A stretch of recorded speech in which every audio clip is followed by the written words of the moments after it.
C'est toujours avec plaisir qu'on vous retrouve pour parler de sport à l'émission Sport 3, bien sûr sur True TV, la télévision interactive. Ce soir, on parle de l'AS Fayenega éliminé par le Binga FC à l'issue des tirs au but, 6-7 pour Binga FC pour la Coupe de la Confédération africaine de football. On parle également des étalons dames qui se sont qualifiés pour la suite des éliminatoires pour Maroc 2022 pour la CAN féminine. On parlera des derniers réglages du Tour du Faso avec les cyclistes qui sont allés chez le Moronaba Baogo pour, en tout cas, demander des bénédictions. Et on parle bien sûr, pour terminer, de la 5e journée de la Ligue 1 Lonabé. Les décodeurs sont sur place. Bonsoir Isaka. Bonsoir Samy Temtoré, bonsoir à tous les téléspectateurs.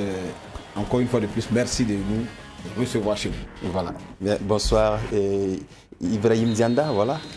Bonsoir Samy, bonsoir à tous les téléspectateurs de True TV, fervent, je dirais, abonnés à l'émission Sport 3. Bonsoir également à Isaka Fass. Bonsoir à nos deux amis missionnaires, Ibé Cabré et Adama Salambere, donc du côté donc, de Cotonou. Voilà. En tout cas, c'est toujours un plaisir de vous suivre, de vous parler de l'émission. Et merci de nous suivre partout où vous êtes, du côté de la Côte d'Ivoire, du Bénin et partout au Burkina Faso sur le bouquet 254 et mais aussi sur la TNT. On se retrouve après cette virgule.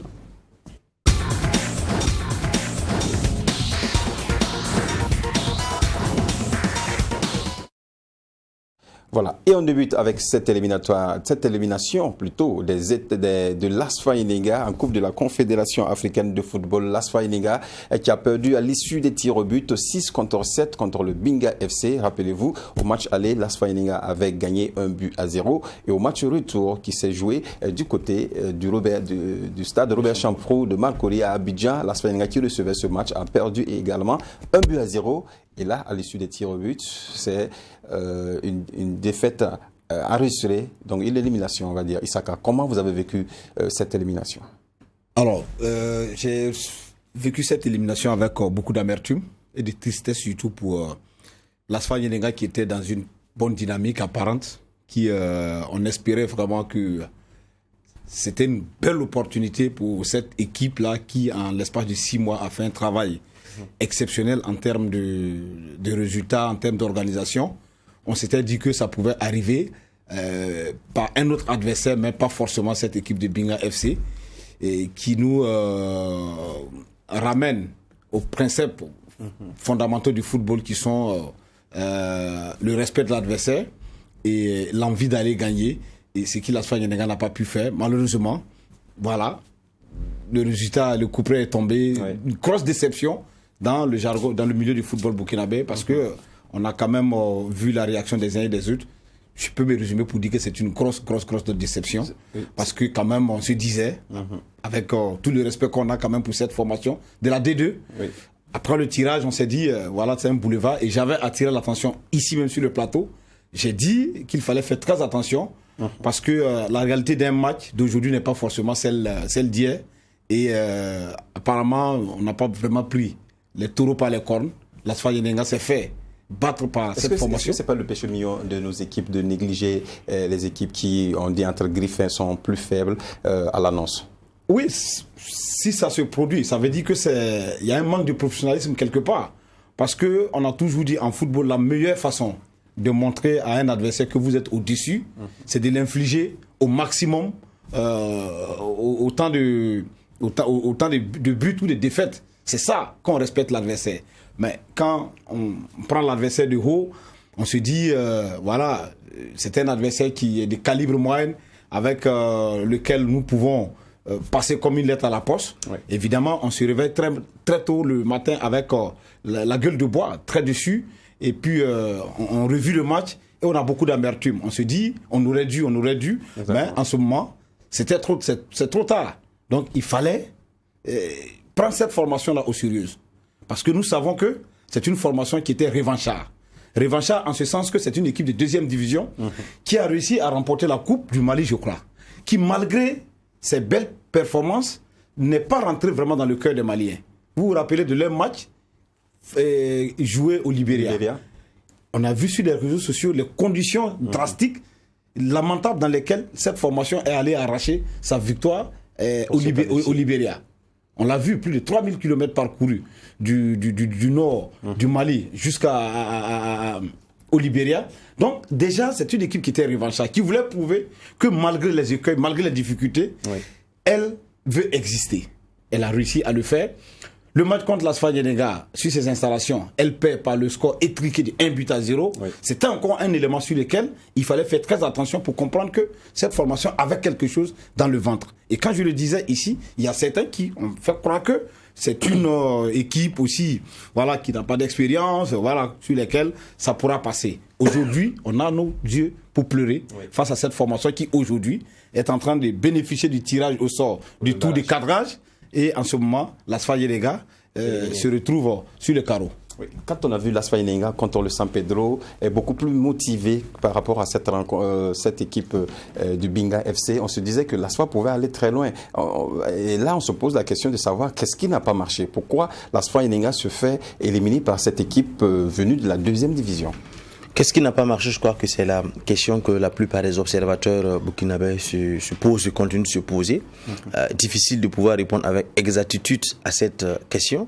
Mais ce qu'il faut dire ici, c'est que, comme le disent souvent les techniciens, c'est vrai qu'on ne doit pas peut-être négliger une équipe et tout, mais c'est difficile également de pouvoir arriver donc à influencer le jeune, à les pousser à se donner à fond. Un match contre San Pedro de la même façon qu'un match contre Binga FC. Forcément, même si on a beau les dire non, il ne faut pas négliger et tout. Est-ce qu'on n'avait pas déjà gagné le match avant de jouer? Je reviens. Leur façon de jouer va certainement pas être la même chose. Voilà, il y a une façon de se dire, bon, on a le ballon, c'est à nous de créer le jeu et tout. On se permet certaines choses qui n'est pas forcément faisable quand on est un peu défavorisé, où on se dit, ben voilà, ils sont plus forts que nous, c'est à nous donc de créer donc peut-être la surprise. Pour revenir un peu dans ce match, quand on regarde un peu le match aller, où l'Asfa arrive donc à aller battre cette équipe donc, sur ses propres installations, ça qualifiait déjà l'Asfa à 75%. Et ceci a peut-être encore, et je reviens à ce qu'Isaac a dit, monté un peu le vent en poupe à ces joueurs de l'Asfa, peut-être un peu ses supporters, ses observateurs qui se disaient, ben voilà, cette équipe se disait, ben, elle a battu l'équipe libérienne aller-retour, on parle bien de lui, mais techniquement, on n'a pas forcément vu une équipe qui peut créer des ennuis à l'Asfa. Maintenant, si on revient un peu à la façon de jouer de l'Asfa. Ici, moi, je ne pense pas que ce soit peut-être l'équipe qui a été si héroïque que ça, mais peut-être parce que l'Asfa n'a pas joué avec toutes ses cartes en main, ou bien n'a pas peut-être cru jusqu'à la fin que peut-être on pouvait avoir des difficultés à ce match retour et il fallait peut-être le faire. Je le dis ça parce que en première période, l'Asfa avait l'occasion de tuer le match. C'est-à-dire qu'en scorant 1-0, à partir de ce moment, ça ralentissait car il fallait qu'ils marquent carrément 2 fois plus pour revenir encore.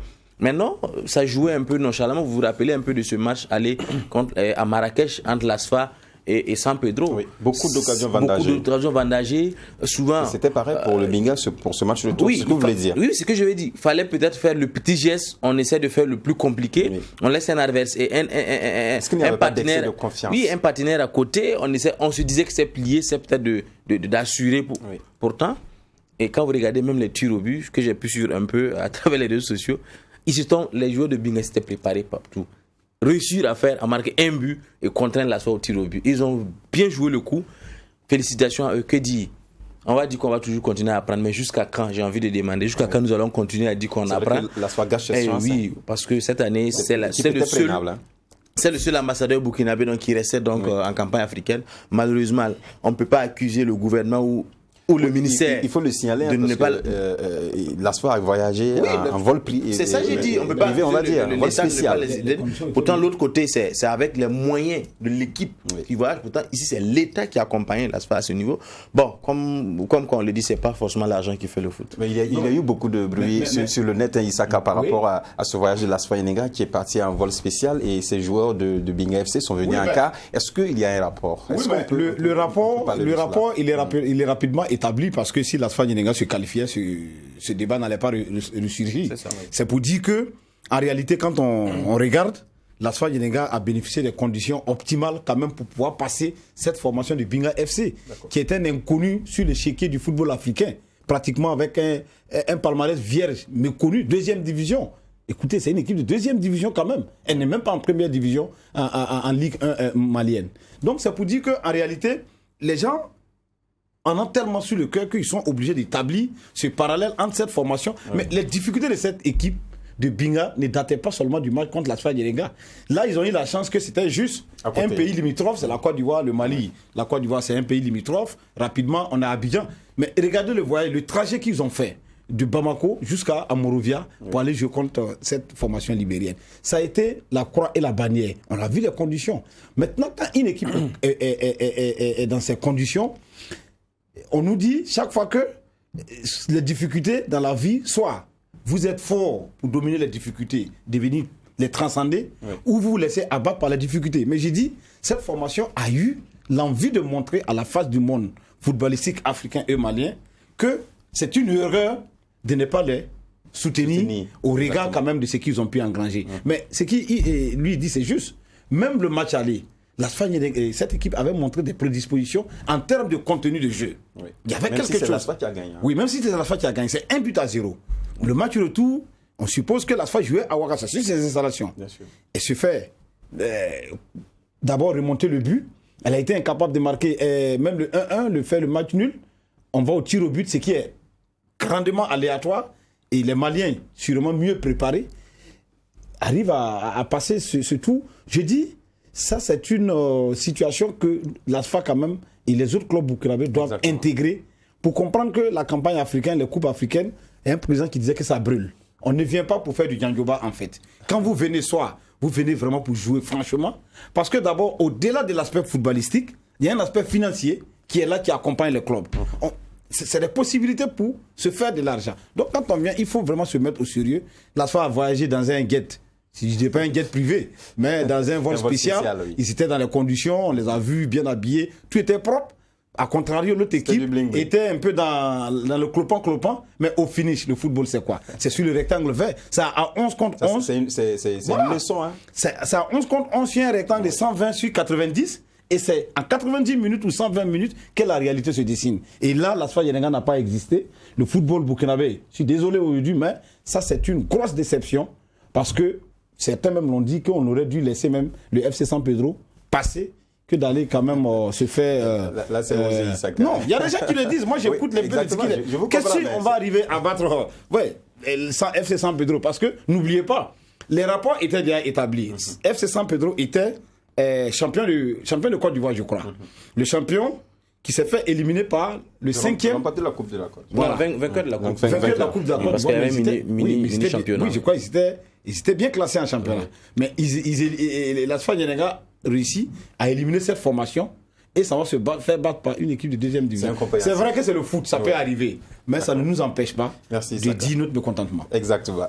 En tout cas, l'ASFA Yenenga qui va revenir au Bercail pour se repréparer, essayer de remporter la Coupe du Faso ou le championnat pour ressortir en campagne africaine. Beaucoup de courage à cette équipe. Parlons à présent de l'équipe nationale féminine, les étalons dames qui ont battu les Béninoises.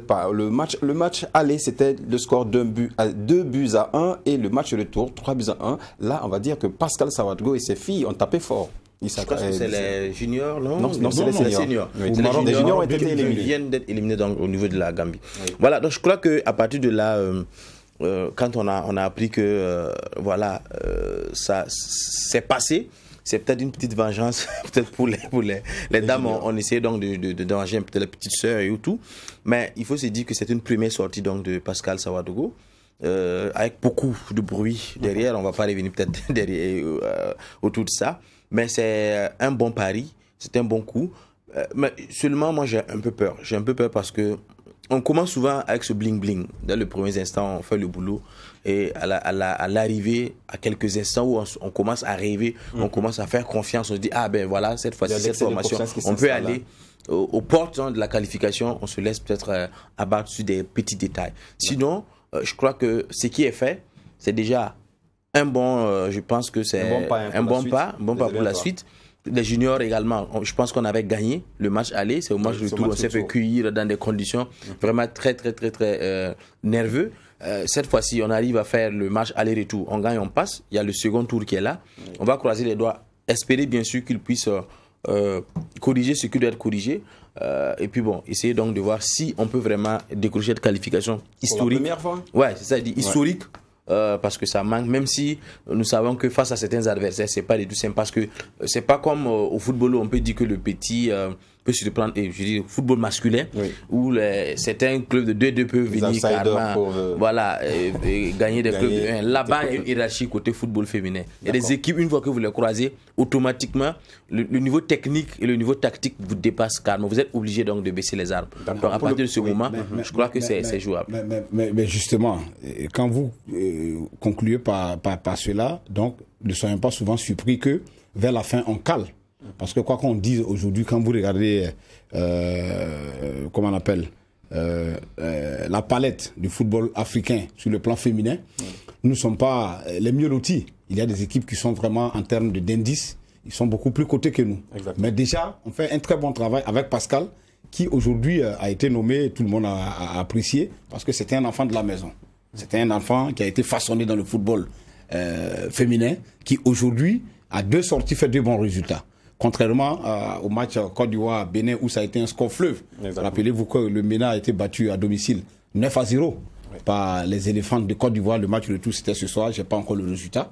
Ça veut dire que nous, on est un cran quand même au-dessus. Mais ce qui est intéressant dans cette histoire, c'est qu'il va falloir tout faire, qui à la longue, même si on ne se qualifie pas, croiser le top 5 des équipes qui sont le Ghana, l'Afrique du Sud, le Nigeria, le Cameroun à un degré moyen. Bon, voilà le Ghana, voilà les grandes nations du football féminin africain.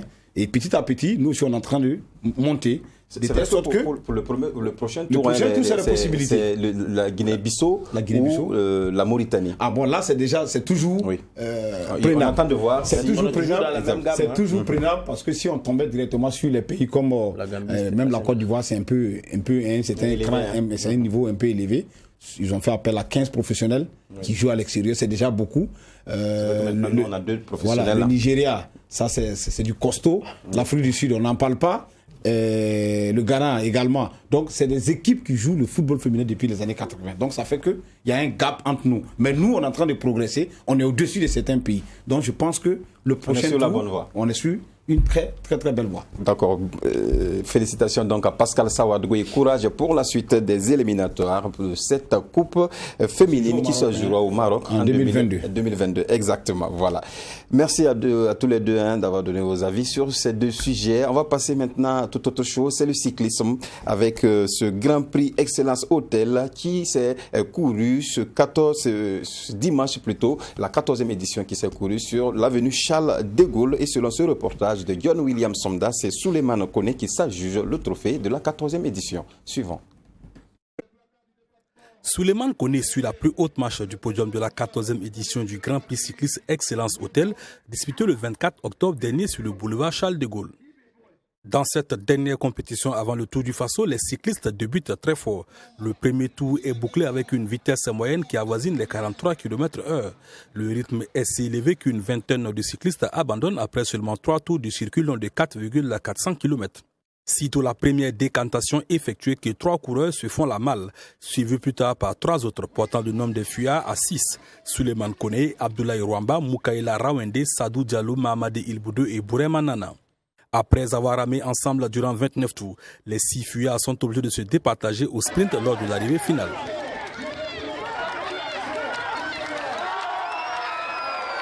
Aidé par la photo finish, Souleymane Koné est désigné vainqueur de la compétition après 3h40 minutes 08 secondes de course, soit une vitesse moyenne de 39 576 km/h. Une vitesse moyenne absolument pas du goût du président de la Fédération burkinabé de cyclisme, Amidé Bérémoudougou. C'est bien vrai que si vous regardez ce matin, vraiment le niveau, la moyenne n'était pas bien. Mais si vous regardez, en fait, il y a les 6 tenants qui étaient devant. Ça veut dire tout simplement, chaque équipe était représentée. Donc c'est l'histoire d'abord qui devrait passer la poursuite. Mais eux aussi, vraiment, ils ont fait tout ce qu'ils ont pu. Mais malheureusement, bon, ils n'ont pas pu rattraper l'échappée. Donc, on ne fait que être content de ce qu'on a eu et en espérant que d'ici le 29, les jeunes vont revenir en forme pour pouvoir faire du meilleur que... Vainqueur de cette 4e édition, Souleymane Koné répare avec le maillot jaune le trophée de vainqueur et des numéros. Pour la coqueluche du président Ouangarawa, la victoire s'est dessinée au mental. Au niveau des vélos, on est vraiment content. C'est de bons vélos. Et la préparation aussi, ça a été bien. J'ai été bien récupéré. Et quand j'ai eu la chance, j'ai aussi parti à Issapé. Je me suis mis en confiance pour me bosser bien devant. Parce que j'étais seul. Avec une Sénébelle aussi seule. Dans SCK, 2 personnes, BCL, 2 personnes. Je me faisais confiance plus eux-mêmes. Disputé à 6 jours du lancement du Tour du Faso, ce prix est une belle occasion de répétition générale pour les étalons en dépit de la faible vitesse moyenne enregistrée. Absolument. Et la petite déception, c'est de voir qu'ils n'ont pas pu atteindre les 40 km/h, mais je pense que c'est une très belle répétition. Surtout que c'est dans un circuit fermé, le fait de pouvoir faire des virages et 2 fois par tour, ça fait que ça ralentit un peu la vitesse. Mais c'est déjà très bien de voir que les jeunes sont en jambes. Sur le podium, Souleymane Koné est suivi d'Abdoulaye Rwamba de l'AGCK et de Moukaïla Rawende de l'AS Bessel. Paul Domon et Aziz Nikema se classent hors du top 10, référés par Salifou Yerbanga de l'AS Bessel. Voilà, merci à John William Somda pour ce beau reportage. Alors, une course cycliste sur Charles de Gaulle, histoire de mettre en jambe aussi les étalons avant le Tour du Faso qui s'approche à grands pas. Isaka. Oui, Charles de Gaulle, c'est quand même notre critérium de référence au niveau de Ouaga, parce que la quasi-totalité des compétitions, pour ceux qui connaissent la capitale burkinabé, c'est sur Charles de Gaulle. Donc, une compétition qui a sa 14e édition. On va dire merci à Excellence Hôtel qui continue de faire pérenniser cette compétition-là. Voilà, c'est vrai que nous sommes à moins d'une semaine. C'est sciemment fait, à l'orée du Tour du Faso. Hein. Oui, est-ce que ça peut changer quelque chose fondamentalement? C'est pas très sûr. Alors, maintenant, il faut se poser la question, pourquoi est-ce qu'on n'a pas atteint la vitesse moyenne de 40 km/h? La question qu'on peut se poser, la réponse qu'on peut peut-être sembler donner, c'est que les cyclistes se sont réservés. Ça, au moins, c'est clair. Oui. Parce que les gens... D'habitude, ça avoisine les 45 mais peut-être qu'ils se sont réservés. Oui. Parce que là, il faut éviter peut-être d'avoir des claquages, éviter d'avoir peut-être des déchirures musculaires qui vont vous priver de la 29e édition. Non, 33e. 33e, autant pour moi. Oui. Tout, mythique du Burkina. Donc, c'est probable que les athlètes ont ça quelque part dans leur tête. Et dans le reportage, John William a bien signalé que Paul Domon, Aziz Nikema n'étaient pas dans le top 10. C'est ce que je suis en train de dire. Ils ont quelque part dans leur tête, et ils ont en toile de mie, comme on le dit, le Tour du Faso qui arrive à moins d'une semaine. Et il y a une compétition intermédiaire à l'intérieur. Et quand vous avez envie d'avoir une grosse visibilité par rapport à ce que le Tour du Faso donne, évidemment, s'il y a un choix à faire, vous allez choisir forcément d'aller au Tour du Faso. Sans toutefois négliger cette compétition locale qui est aussi bien. Donc, bon an, mal an, certains athlètes se sont sûrement cachés un peu dans les... Il faut se réserver pour se lâcher complètement pendant le Tour du Faso. C'est l'explication que je peux donner. D'accord, merci Isaka. Et au lendemain de cette course cycliste sur Charles de Gaulle, les étalons cyclistes étaient ce matin même chez le Moronaba Baogo en vue de lui demander des bénédictions pour une participation réussie de cette 33e édition. À l'occasion, ils ont présenté également à Sa Majesté les montures de cette 33e édition également. Suivez ce reportage. Les 3 équipes du Burkina engagées dans le Tour du Faso, à savoir l'équipe nationale, l'équipe régionale centre et l'équipe régionale ouest, en vue de pouvoir aborder cette compétition avec beaucoup de sérénité et des zones positives, sont allés demander des bénédictions au Moronaba Baogo. Même objectif pour les dirigeants qui souhaitent une édition réussie. On a toujours dit, pour tout travail que tu veux commencer, c'est mieux d'approcher les vieux, les sages du pays pour demander des bénédictions. Donc voilà pourquoi ce matin on est venu demander les bénédictions de Sa Majesté le Moronaba, compte tenu du Tour du Faso qui commence du 29 octobre au 7 novembre. Donc voilà l'objet de notre visite ce matin. Sa Majesté a tout d'abord apprécié l'initiative et a montré son dévouement vis-à-vis de ce sport. Il a prodigué des bénédictions à l'endroit de la délégation burkinabé et exhorté les cyclistes à redoubler d'ardeur pour rehausser le niveau du Tour. Pour ce président de la Fédération cyclisme pour d'enfants encadrés dans Je tiens tout d'abord à saluer le président de la Fédération burkinabé de cyclisme, ses collaborateurs, les encadreurs et aussi les cyclistes. Nous leur prodiguons toutes les bénédictions de santé afin qu'ils puissent hisser haut le drapeau du Burkina. Il est vrai qu'ils compétissent au nom du pays, mais si les coureurs mettent leur ambition personnelle au devant, ils vont mieux s'engager dans ce tour et mieux défendre les couleurs nationales. À cet effet, je leur adresse donc toutes mes bénédictions pour une bonne prestation de nos compétiteurs. À l'endroit des étrangers qui se sont déplacés, même s'ils retournent bredouilles à l'issue de cette compétition, que Dieu fasse qu'ils retournent chez eux en bonne santé, que nos coureurs se donnent à fond dans ce jeu.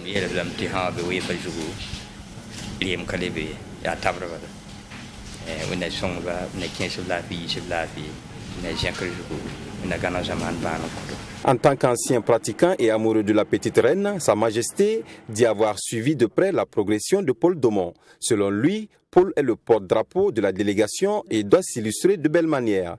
Des paroles bien captées par le concerné. Ça me fait plaisir à chaque fois. Bon, on sait très bien que on peut dire qu'il y a une très grande complicité entre le Moro Naba et moi. J'ai eu la chance à plusieurs occasions de remporter les courses qu'il a organisées ou qu'il a été parrain.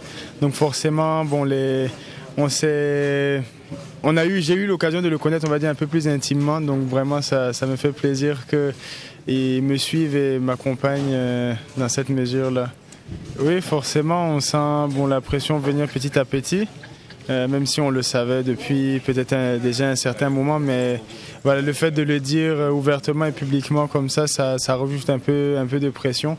Mais bon, ça nous permet aussi de nous concentrer, de savoir clairement quel est notre objectif et comment on doit y arriver. Oui, je pense qu'on peut dire que je suis au meilleur niveau de ma forme. J'ai réussi à perdre du poids. Et maintenant, ça va être l'objectif de conserver, de bien récupérer, de bien se reposer avant d'attaquer ce 33e tour. Rappelons que le 33e Tour du Faso débute ce vendredi 29 octobre avec la première étape, Banfora Bobo Tchoulasso.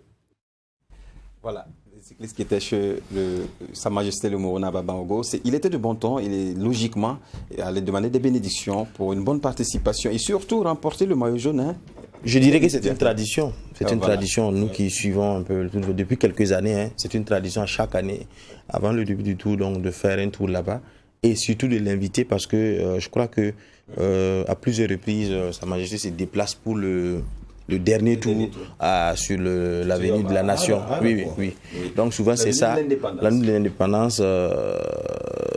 C'est une tradition respectée et surtout cette année je crois que le niveau a encore monté parce que le Burkinabé il y a très longtemps quand même qu'on a le maillot jaune est resté donc sur place, donc on sent un peu beaucoup de jeunes revenir en force, on sent encore beaucoup plus d'envie et tout, et quand on écoute un peu les propos donc de Sa Majesté ça leur montre encore qu'il a envie bien sûr de les donner ce message là, cette entre-griffe, cette de vaincre, hein. Non, peut-être j'allais utiliser le mot plus fort pour choquer cette drogue, voilà, dans le message, pour peut-être le pousser à se surpasser. Voilà, on sait, c'est vrai, c'est par équipe, il y a beaucoup de combines qui se font, mais à un certain moment, il faut également la force de caractère individuelle pour pouvoir aller donc cueillir peut-être ce que le Burkina cherche depuis un certain moment. Le maillot jaune, il faut se donner à fond, il n'y a pas d'amusement. À partir du moment où le vélo commence, il n'y a plus peut-être à s'amuser et tout. Et quand on écoute un peu ce que Paul Domon dit,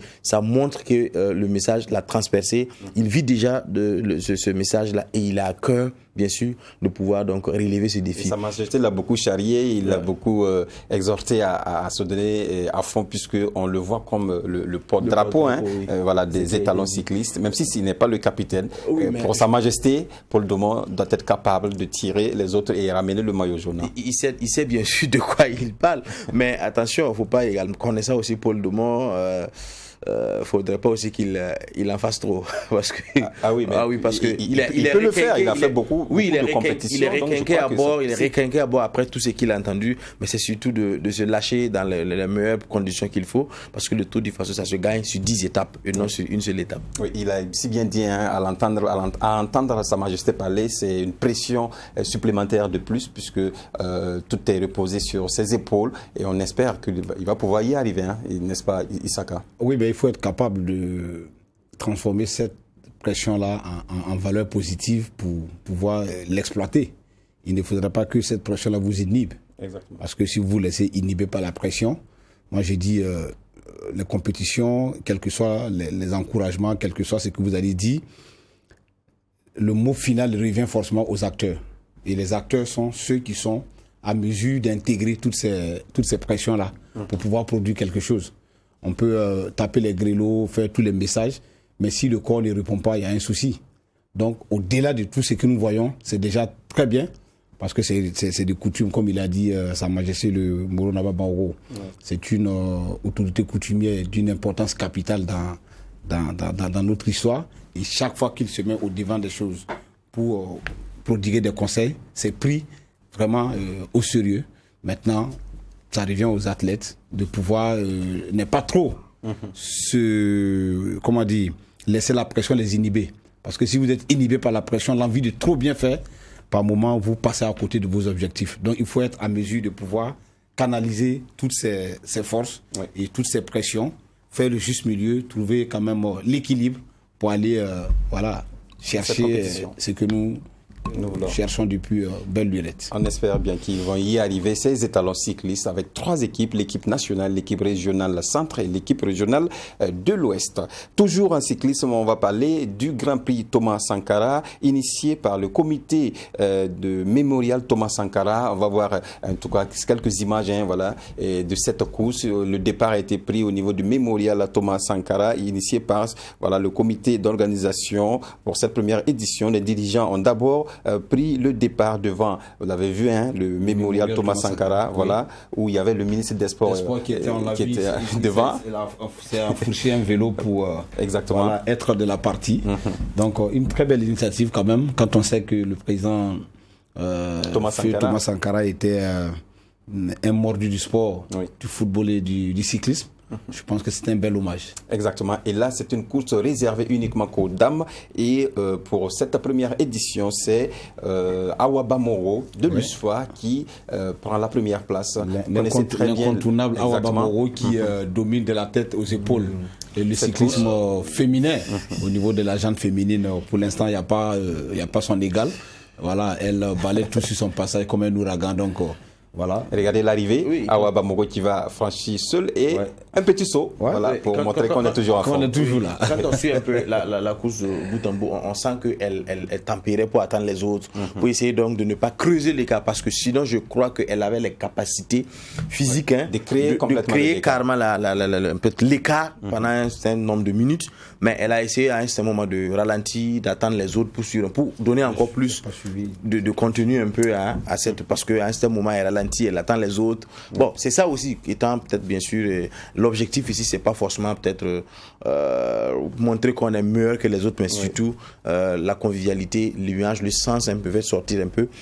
Non seulement le cyclisme qui était adulé par le président Sankara, on l'a dit, et surtout un peu le rôle et la place qu'a apporté un peu la femme dans sa vision politique et tout. Donc ça a incarné un peu cela et c'était vraiment un truc de solidarité.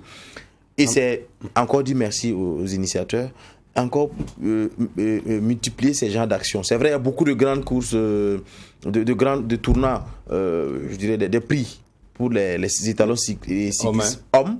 Pour tantôt pour préparer, on a vu souvent c'est enlever des rideaux. Souvent enlever des rideaux, on fait juste un petit truc de 2-3 minutes. Tour, c'est le 33e Tour du Faso. Il y a une compétition réservée aux dames. Il y a au moins, c'est la Côte d'Ivoire, le Cameroun, le Bénin, le Burkina Faso. Quatre en tout cas pays qui vont participer. Ça dit que ça manque vraiment. On dit que elle est unique, mais elle a combien de compétitions l'année peut-être pour se faire? On a combien de compétitions? Elle a participé à beaucoup de compétitions internationales. Non, je ne parle pas de l'international. Sur le plan national, il y a combien de compétitions pour la permettre de se mettre en jambe? Rien ne sert d'aller sur le plan international si sur le plan national on n'a pas assez de compétitions pour se mettre en jambe. Combien de compétitions nous avons peut-être pour permettre à la relève, à la direction technique nationale de pouvoir peut-être piocher d'autres filles encore qui savent faire le vélo? On sait bien que le vélo, si vous prenez la route très tôt le matin, vous allez voir des dames en train de faire des... Voilà. Mais donc il faudra également qu'on crée, on pense également, surtout les promoteurs privés, à voir cet aspect du cyclisme féminin parce que ça peut apporter également des outils. Merci Ibrahim Dzanda. On va écouter à présent Luc Damiba, c'est le secrétaire général du comité mémorial Thomas Sankara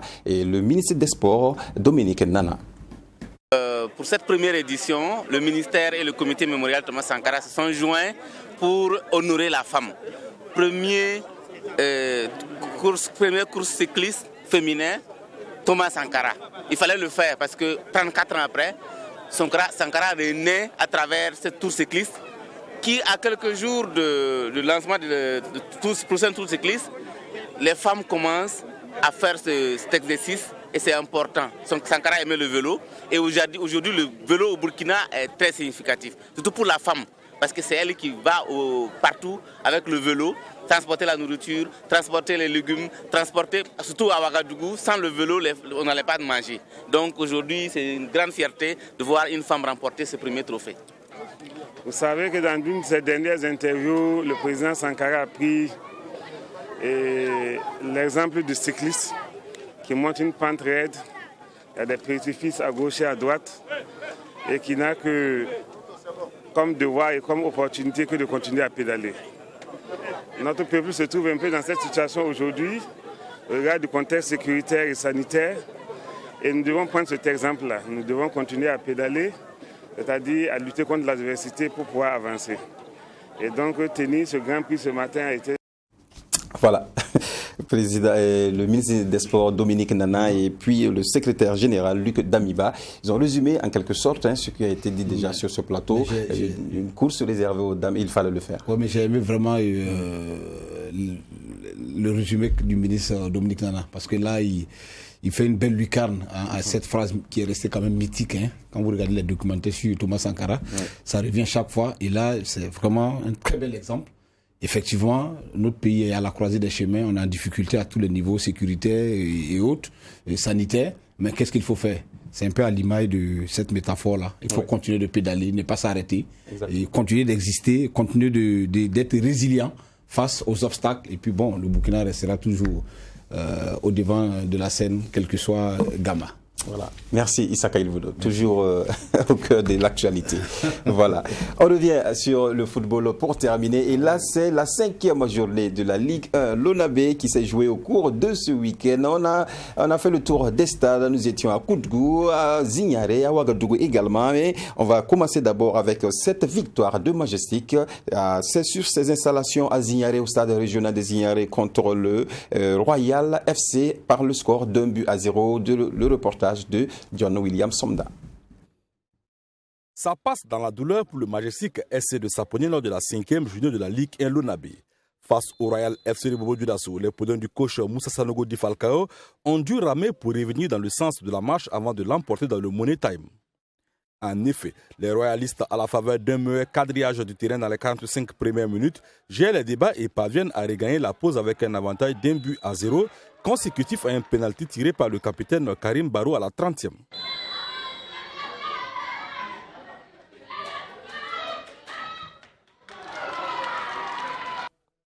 Un but que les hommes de Jean Jaurès Baya étreineront jusqu'à la pause. À la reprise, le Majestic de Saponi impose timidement sa marque face à une équipe du Real visiblement revenue pour conserver son avantage.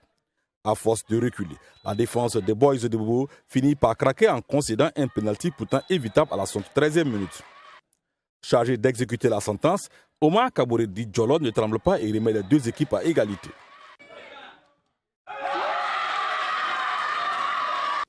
Un but partout entre académiciens de Saponi et Boys de Bobo Dioulasso. Mais alors que l'on pensait les deux équipes résolues à se quitter sur ce score de parité, que Walter Youl s'arrache pour servir Mazou Bambara.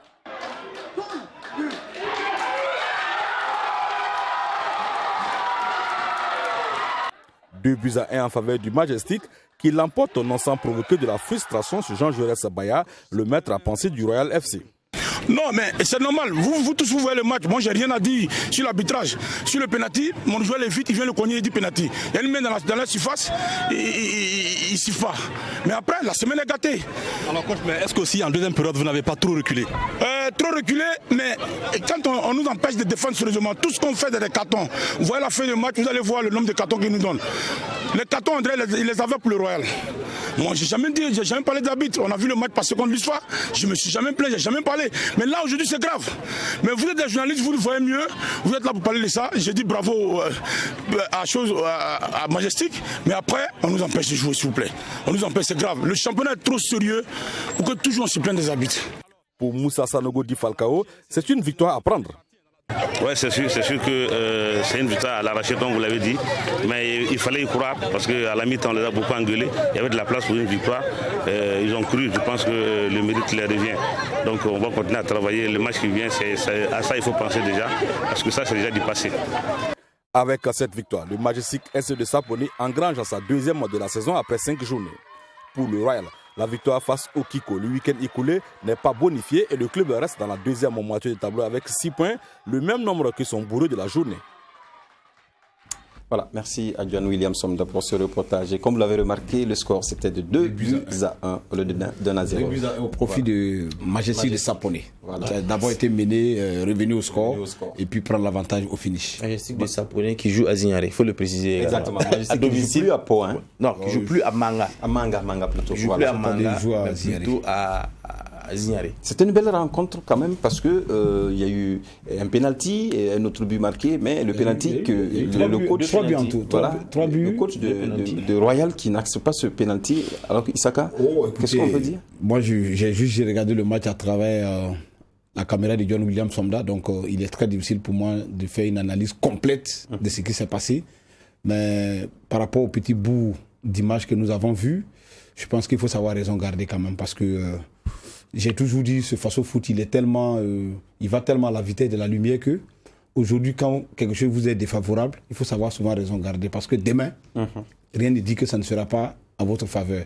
Et en ce moment, vous avez la tête basse et vous ne pouvez pas vous lever la tête pour parler. Donc, il faut souvent savoir raison garder. C'est vrai que ça peut arriver, on peut se tromper, mais je le dis et je le répète, aucun arbitre dans ce championnat a intérêt à truquer un match ou à jouer, comment on appelle, à influencer négativement ou positivement un match. C'est des choses qui peuvent arriver. C'est des entraîneurs de haut niveau. Je pense plutôt qu'il est souvent intéressant d'analyser ce qui s'est passé dans le contenu des matchs. Ça grandit plus que de passer peut-être son temps à lancer la pierre aux arbitres. Dans ce reportage, quand même, le pénalty, il existe ou pas, Diana? Je pense qu'il y a une action quand même de pénalty. Le pénalty, au départ, bien sûr, il y a eu quelque chose. Parce que, mais quand je l'écoute, il fait de l'analyse de façon, quand il parle des cartons, quand il parle de l'autre adversaire, on ne siffle pas chez nous. Mais c'est ce que j'avais dit ici. La plupart de certains acteurs ici écoutent beaucoup plus certains bruits de couloir ou certains non-dits qui estiment souvent que voilà, comme c'est l'équipe de telle personne, comme c'est telle équipe, on les favorise. On a même parlé à un certain moment de corruption, parlé un peu à un certain moment d'équipe. On en a vu entre la SFB et l'Étoile à l'époque où on dit ah oui, c'est l'Étoile, il faut favoriser l'Étoile parce que c'est une grande équipe. L'Étoile ne doit pas descendre en 2-2, donc c'est à cause de ça. Et l'entraîneur aussi s'enflamme et commence à dire des choses pas simples. Mais il a dit aucun arbitre, parce que les arbitres, c'est pas ces petits trucs qui peuvent peut-être, ils ont des carrières à défendre. Voilà, c'est vrai, ils peuvent faire des erreurs d'appréciation, ils n'ont pas forcément les qualités, je dirais, les moyens techniques que les autres ont peut-être à l'extérieur ou dans des grands championnats peut-être européens. Donc sur le feu de l'action, souvent on regarde le ralenti à plusieurs reprises, on n'arrive pas à se départager. Et là on donne la responsabilité à une seule personne de tic au tac de décider. Donc souvent ça peut l'échapper, mais il faut savoir raison garder. Mais tant que nous serons donc dans la posture de penser que c'est parce que c'est nous quand nous fait du tort, parce que c'est l'autre équipe, peut-être parce qu'ils ont plus de moyens que nous, bien peut-être parce qu'ils ont des présidents introduits et tout, on ne va pas du tout s'en sortir. Quand vous regardez un peu souvent les histoires d'arbitres, regardez un peu autour, ça va tourner toujours autour d'une équipe peut-être dit un peu lésé ou un truc comme ça. L'autre pense que c'est peut-être parce qu'il est petit poussé. Et là, souvent, c'est pas. Quand vous regardez un peu les propos de Jean-Jules Baya, il critique jamais l'arbitre, mais cette fois-ci, c'est assez trop. Bon, et vous allez voir que peut-être à un prochain match, tant que c'est ce même arbitre, déjà, il y a déjà un problème. Et la moindre erreur de l'arbitre sera donc considérée déjà comme un truc encore. La prochaine fois, quand l'avantage va peut-être, il va tirer l'avantage d'une situation, il va pas forcément faire cas. Donc voilà pourquoi c'est un ami, il faut qu'il continue de travailler et puis laisser les arbitres tranquilles. Voilà, merci. Intéressons-nous à cette rencontre ASEC de Koudougou ASK qui est en déplacement à Koudougou, évidemment, pour cette rencontre où elle a perdu 1-0. Voilà, un match qui commence avec de très belles actions. D'abord, c'est ASK en déplacement qui gagne une offrande dans la surface de réparation, mais Odiel Soma, le capitaine de l'ASK, manque le cadre. Ouais, il ne peut pas ne pas manquer le cadre parce que vous croyez que quoi, quand on joue dans des conditions pareilles, avec des multiples rebonds de balles, ben, je vous assure que si c'était sur une rectangle bien aplati avec toutes les commodités de l'intérieur du pied. Regardez d'abord comment le ballon rebondit. Vous le voyez, le ballon. Il fait des rebonds, le ballon fait des roulades. C'est compliqué. On joue dans ces joueurs-là, moi je dis souvent, il faut leur tirer le chapeau. Parce que même si vous mettez un Messi ici, il y a des occasions qu'il va mettre la balle en l'air. Parce que là, on fournit plus d'efforts à marquer, alors que de l'autre côté, on prend du plaisir à caresser le ballon et ça rentre. Regardez l'action qui a suivi quelques instants plus tard. C'est l'ASEC de Koudougou qui gagne un très bon ballon et pour Hyacinthe Kafando qui ouvre la marque d'un très beau geste. Regardez la passe depuis le milieu du terrain. Donc du terrain médian. Donc, passe lumineuse. Une belle balle qui a été remise par l'ancien sociétaire de l'Étoile filante de Ouagadougou.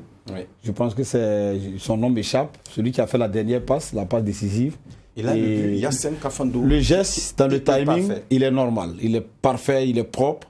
Il prend l'information, comme quoi le gardien sort. On ne frappe pas.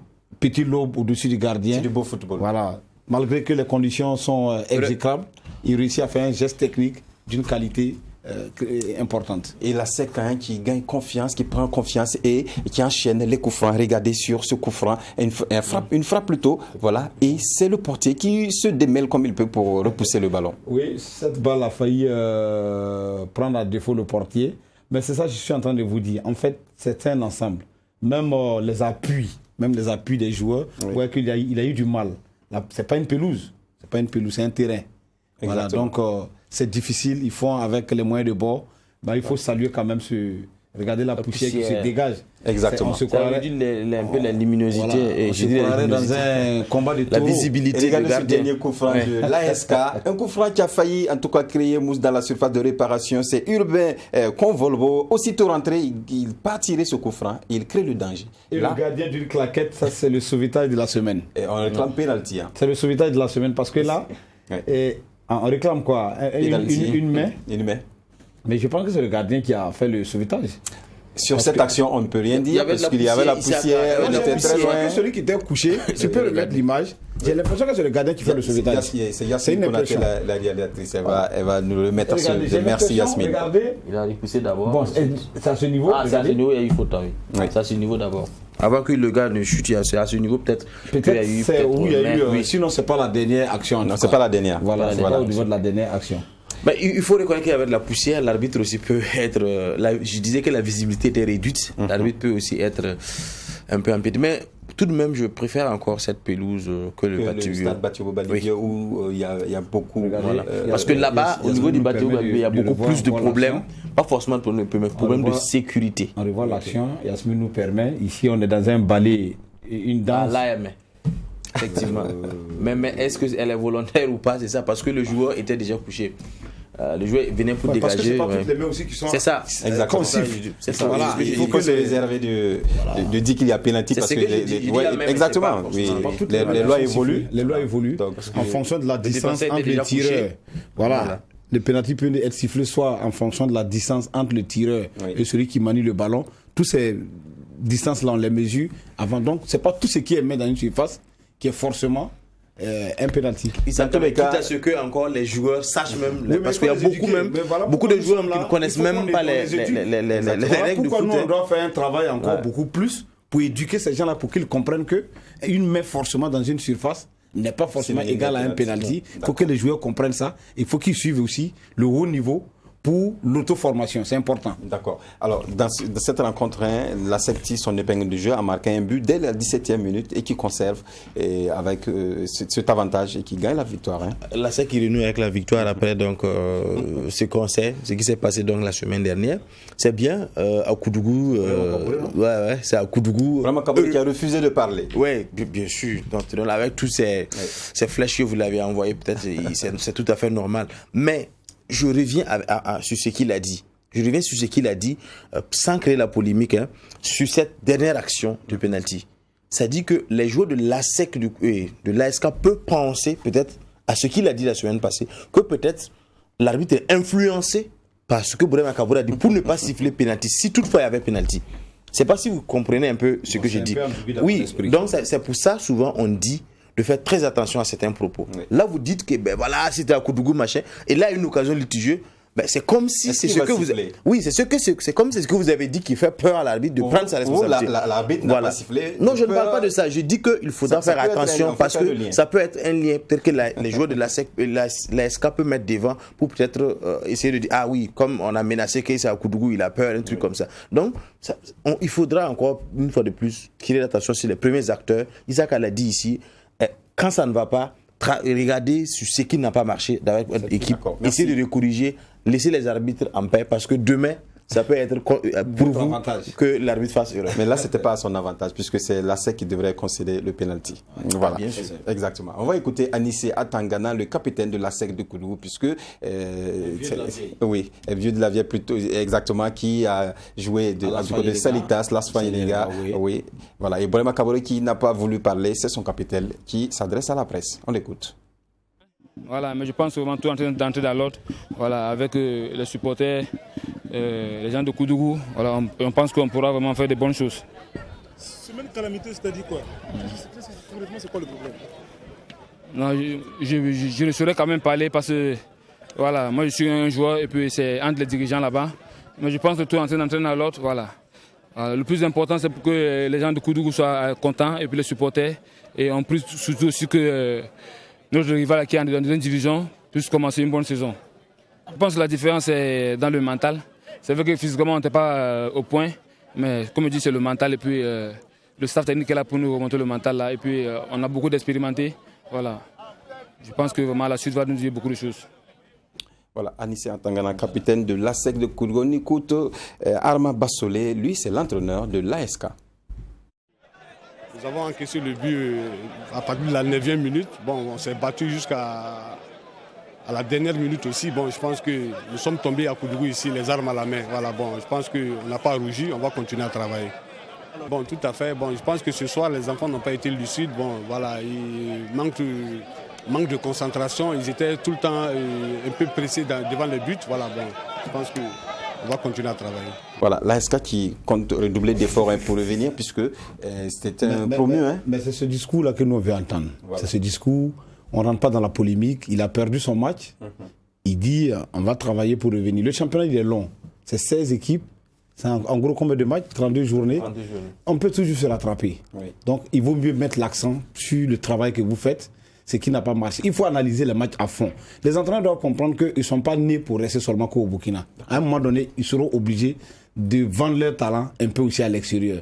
Par conséquent, il faut se former même dans le langage, même dans la communication. C'est important. Merci, de passer le temps à critiquer les entraîneurs, à critiquer les arbitres, les autres facteurs exogènes, oubliant de dire concrètement dans ton match ce qui n'a pas marché, les erreurs que tu n'as pas pu détecter vite, qui fait que tu perds, c'est ça que nous on veut écouter. D'accord, merci Saka, on sait qu'on vous a bien compris. On va voir l'ensemble des résultats de cette 5e journée de la Ligue 1 Lonabé. Voilà. Pour cette 5e journée, l'AS Douane qui perd face à l'ASFB 1-0.